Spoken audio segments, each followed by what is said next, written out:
Hello there, welcome back. It's Sheepishly here once again. Today we have a slightly different video. I get quite a lot of questions on how I farm currency for my build, and it is a very expensive build. Recently I've been running this harvest strategy with crop rotation in T17 maps, and the profit has been insane, which is why I am sharing this with you guys today. Now, to go into our setup a little bit, I've prepared a 10 map test. Now, these maps are all ziggurat maps, rolled with 70% pack size, and they all have one daily orb applied to them. Now, when I wrote these maps, it was actually pretty quick. I didn't really care about the mods themselves, except for the pack size and looking for a higher quant. And the reason is because this build can run all map mods, even less defenses. So the mod doesn't really matter for my build here. In terms of Scarabs, we need the Horned Scarab of Awakening. These are very expensive, but trust me, when you see the results, you can see that it is well worth the investment. To combo with these, we also have the Scarab of Doubling, which is necessary for harvests. It doubles our profits. And lastly, we also have 3 Scarabs of Risk, which adds 1 random modifier to your T17 maps, and these can be T17 modifiers, such as volatile cores or some unsavory stuff of the sorts. Going to the passive Atlas trees a little bit, it's fairly straightforward and stock standard. We take all the harvest nodes, of course, except for the chance to contain Sacred Grove, because we will be applying harvest on the map device. We take all of the increase effect of modifiers to boost up our drops for the map, especially the life forces. We also take some shrines just to run a little bit faster, to make the map a little bit more enjoyable, as well as some scarab nodes, just in case we get a nice, scarab drop here and there. Finally, we take all the ether nodes to get more quant altars to boost up our crops. Coming to the harvest side on crop rotation, I just want to quickly cover the type of crop rotation I'm running. So conventional wisdom says that you actually want only one harvest yellow plot, or as little yellow plot as possible, because then you get more blue and purples to buff up the final yellow plot, so you get a big payout at the end. Well, the version I'm running, which I think is much better, is actually a multiple yellow plot strategy. And what this is doing is that instead of having one crazy yellow plot, we have 2 or 3 just very good yellow plots. And you're going to find that the 2 to 3 really good ones actually beats one singular crazy yellow plot, as well as it reduces the variance of this strategy quite a bit. I've been having a lot of success with this one. You don't have to believe me that this is the best way or the most optimal way to do harvest crop rotation. I will let the results speak for itself. Well, there you go. Without further ado, let's see what we get out of these 10 maps. I'll see you in a bit. Now, for the first harvest map showcase, we have an absolutely crazy map I want to share with you guys. Now, when you walk into a harvest, you see 5 plots, you know you're gonna have a good time. You look over to your map mods, 340 increased quant, 149 increased pack size, you know you're gonna have a good time. All you need now is to get a little bit lucky for the chosen crop, unchosen crop I should say, to not wilt, and also having the right strategy, right? If you follow my Atlas tree, you're already halfway there. You are following the correct and most optimal strategy for yellow juices. The second thing is that when you get into a harvest, which ones do you kill first? And that's quite simple as well. Let me quickly demonstrate. I might just play this on 2x speed to make it go a bit faster. Right? What we want to do is hit all the purple and blue plots first. Especially if they're like, blue, blue, purple, purple, because there's no need to make any decisions. You see blue, blue, you do them both. You see purple, purple, you do them both. And you want to do those first so that you can have more information to decide what to do next. Now for the first 2 blues, both of them didn't wilt. Brilliant. Do a third one and the 4th blue capped as well. Like I said, crazy map. It's like playing harvest with hack on. Nothing wilts. Everything just gets upgraded, upgraded, and upgraded. Okay, let's pause here. At this stage though, we have all the purples and blues done. And by that, I mean kind of like plots without yellows. And now we have 3 plots left. We have a yellow, purple, yellow, blue, and yellow, yellow. What we want to do here is always gamble with the yellow plots, right? The math are stacked for us in our favor. There's a 60% chance for them not to die, 40% chance for them to die, which means that if we gamble in the long run, we're always going to come out ahead. The only times I wouldn't gamble is that if the yellow plot has maybe already like 7, 8 tier 3 seeds or a boss, then I might just take the benefit, because even if you gamble, your expected returns are kind of like, diminished in a way. Now, between doing the yellow-purple first and yellow-blue first, because there's a lot more blues in this map, I think we're going to do the blue first. Let me see if I do that. Yes, good.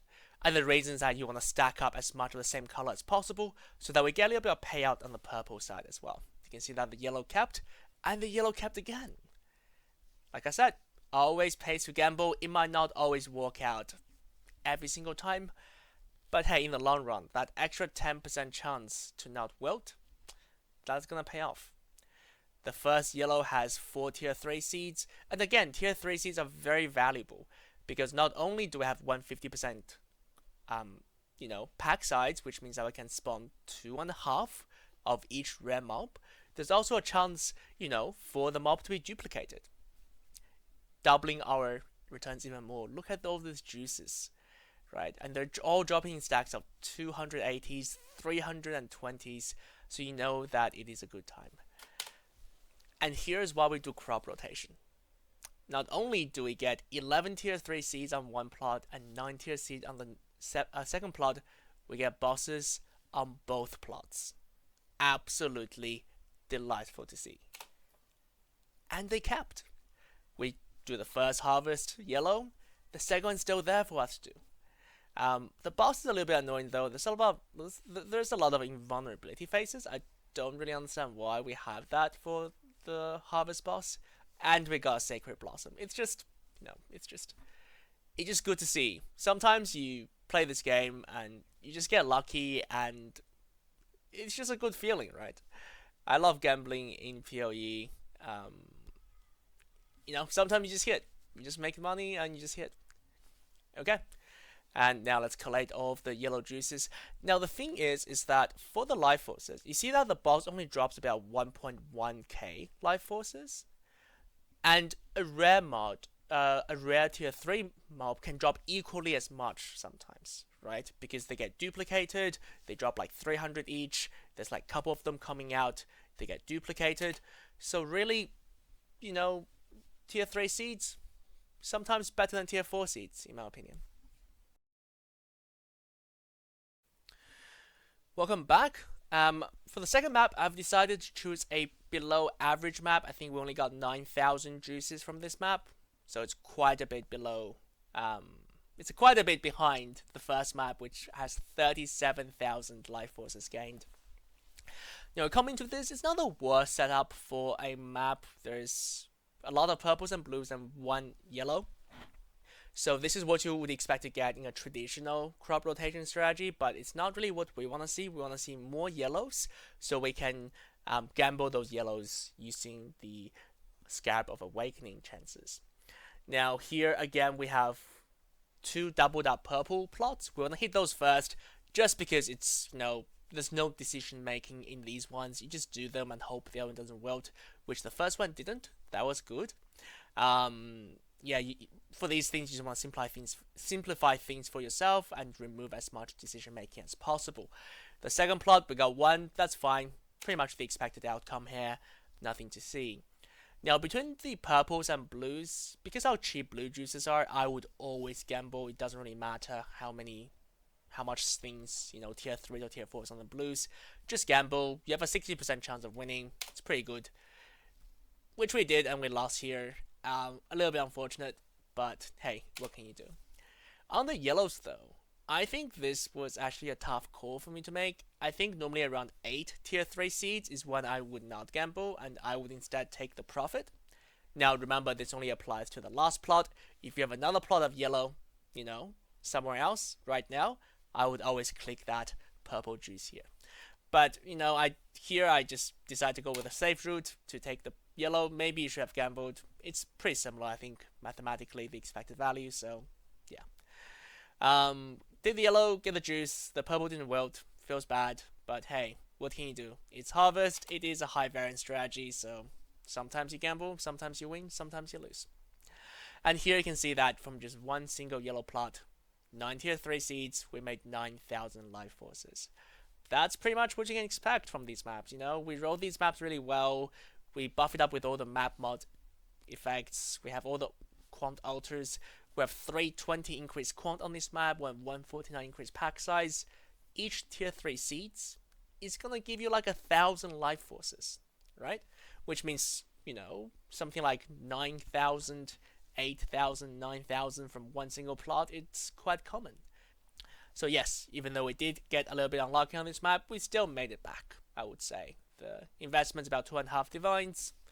We made roughly 3 divines, so.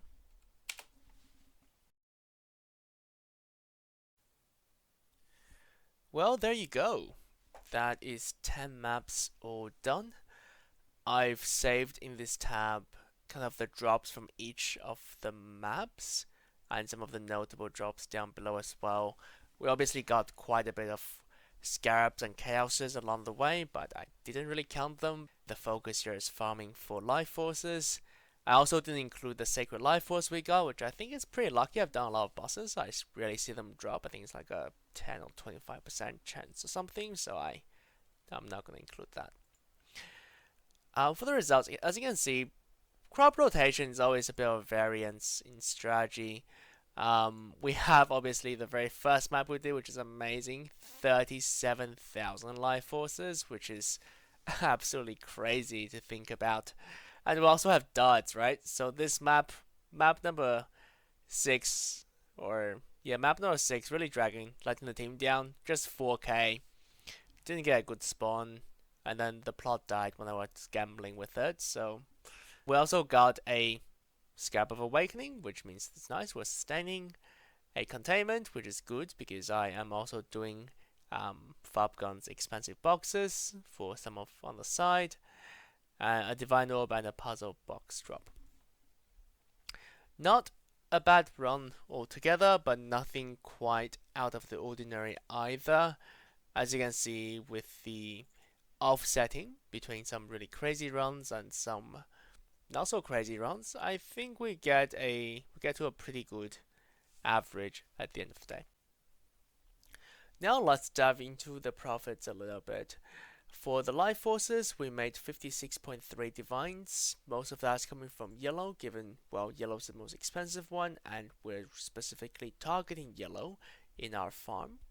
This is against the cost of 20 divines. Most of these is again Scarab of Awakening, which means that with a net gain of 37 divines, which is about 3.7 or 4 divines per map if you're being generous and rounding up. That's not bad at all, considering each map takes me about maybe 10 minutes.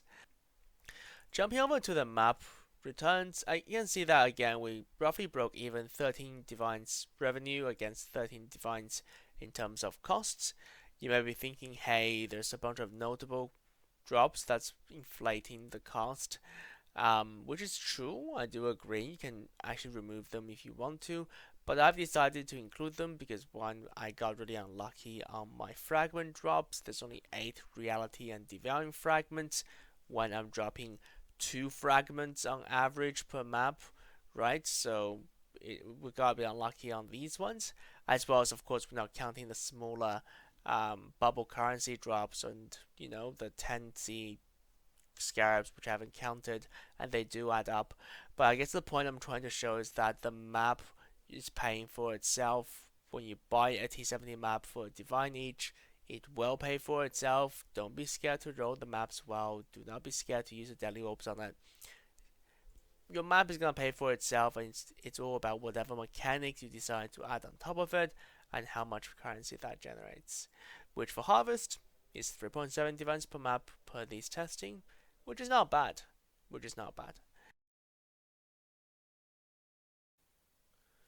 Well, there you go. Harvest farming in T17's definitely a high variance strategy. I think you might be seeing a theme in my channel where I do enjoy gambling with these high variance crafting as well as farming strategies. With that being said though, the multi-plot yellow farm, I think it's legit. I do think it's better than the normal one. It does generate a lot of yellow juices, which is especially good when yellow juices are so expensive. Let me know if you enjoyed this content, if you'd like to see more about how I farm and what I farm. Well, please like and subscribe, and I'll see you next time.